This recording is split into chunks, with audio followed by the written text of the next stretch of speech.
Assalamualaikum warahmatullahi wabarakatuh. Kami dari kelompok 8 yang terdiri dari Jenny Marcella, Julianita, dan M. Raihan Ramadan membahas tentang bunyi suprasegmental.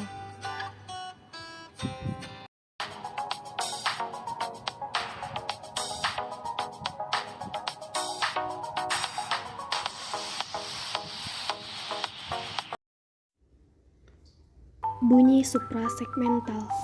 Bunyi suprasegmental adalah bunyi yang tidak bisa disegmentasikan karena kehadiran bunyi ini selalu mengiringi, menundihi, atau menemani bunyi segmental, yaitu bunyi-bunyi bahasa. Ketika diucapkan, ada yang disegmen-segmenkan, diruas-ruaskan, atau dipisah-pisahkan, baik vokoid atau kontoid. Unsur bunyi suprasegmental dibagi beberapa bagian. Yang pertama, tinggi rendahnya bunyi nada. Menurut KR, nada atau pitch berkenaan dengan tinggi rendahnya suatu bunyi.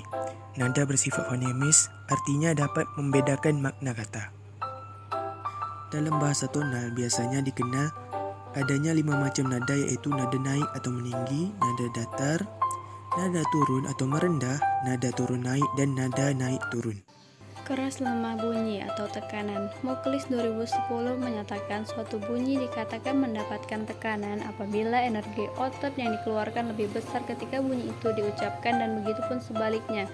Variasi tekanan dikelompokkan menjadi 4, yaitu tekanan keras, tekanan sedang, tekanan rendah, dan tidak ada tekanan yang ditandai dengan tidak adanya diatrik. Durasi. Menurut Cair, ia menjelaskan bahwa durasi berkaitan dengan masalah panjang pendeknya atau lama singkatnya suatu bunyi yang diucapkan.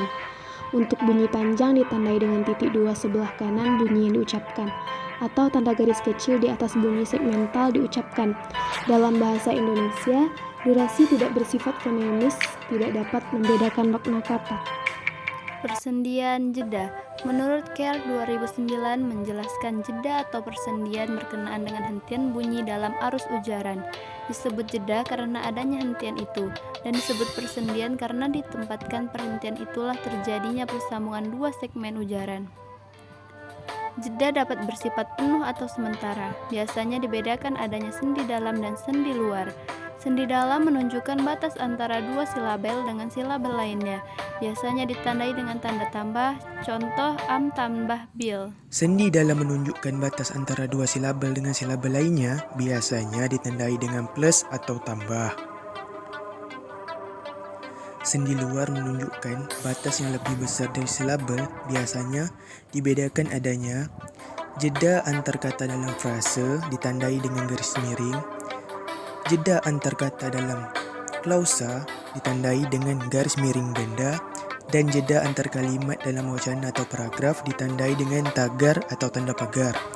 Contoh tanda pagar: buku, garis miring ganda, sejarah, garis miring baru, tagar. Bermakna buku mengenai sejarah baru.